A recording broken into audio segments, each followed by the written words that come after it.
I will call this Community and Public Services Committee meeting to order. It is November 13th, 2020, and this is the edition which we will begin now.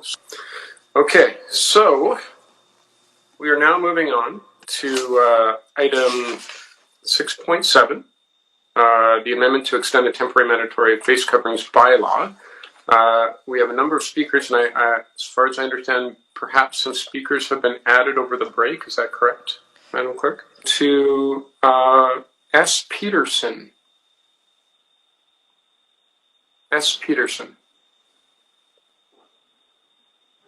Mr. Chairman, this is Dr. Hodgkinson. I just want to let you know I'm standing by. Oh, okay. Well, we would love to hear from you. The floor is yours. Thank you very much. I do appreciate the opportunity to address you on this very important matter. What I'm going to say is lay language and blunt. It's counter-narrative, and so you don't immediately think I'm a quack. I'm going to briefly outline my credentials so that you can understand where I'm coming from in terms of knowledge base in all of this. I'm a medical specialist in pathology, which includes virology. I trained at Cambridge University in the UK. I'm the ex-president of the pathology section of the Medical Association. I was previously an assistant professor in the Faculty of Medicine doing a lot of teaching. I was the chairman of the Royal College of Physicians of Canada Examination Committee in Pathology in Ottawa. But more to the point, I'm currently the chairman of a biotechnology company in North Carolina selling a COVID-19 test. And you might say I know a little bit about all of this. The bottom line is simply this. There is utterly unfounded public hysteria driven by the media and politicians. It's outrageous.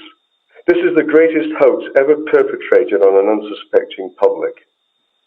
There is absolutely nothing that can be done to contain this virus, other than protecting older, more vulnerable people. It should be thought of nothing more than a bad flu season. This is not Ebola. It's not SARS. It's politics playing medicine, and that's a very dangerous game. There is no action of any kind needed other than what happened last year when we felt unwell. We stayed home, we took chicken noodle soup, we didn't visit Granny, and we decided when we would return to work. We didn't need anyone to tell us. Masks are utterly useless. There is no evidence base for their effectiveness whatsoever. Paper masks and fabric masks are simply virtue signaling. They're not even worn effectively most of the time. It's utterly ridiculous seeing these unfortunate, uneducated people, I'm not saying that in a pejorative sense, seeing these people walking around like lemmings, obeying without any knowledge base to put the mask on their face. Social distancing is also useless because COVID is spread by aerosols, which travel 30 meters or so before landing. And closures have had such terrible unintended consequences. Everywhere should be open tomorrow, as was stated in the Great Barrington Declaration that I circulated prior to this meeting. And a word on testing. I do want to emphasize that I'm in the business of testing for COVID. I do want to emphasize that positive test results do not, underlined in neon, mean a clinical infection. It's simply driving public hysteria, and all testing should stop unless you're presenting to hospital with some respiratory problem. All that should be done is to protect the vulnerable and to give them all, in the nursing homes that are under your control, give them all 3,000 to 5,000 international units of vitamin D every day, which has been shown to radically reduce the likelihood of infection.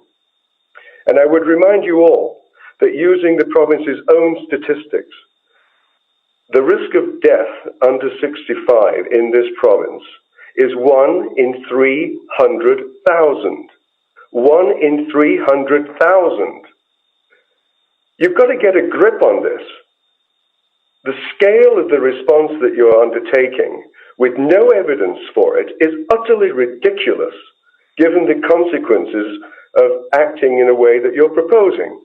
All kinds of suicides, business closures, funerals, weddings, etc., etc. It's simply outrageous.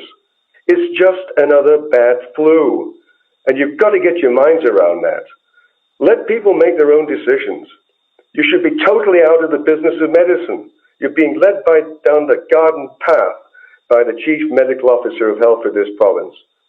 I'm absolutely outraged that this has reached this level. It should all stop tomorrow. Thank you very much.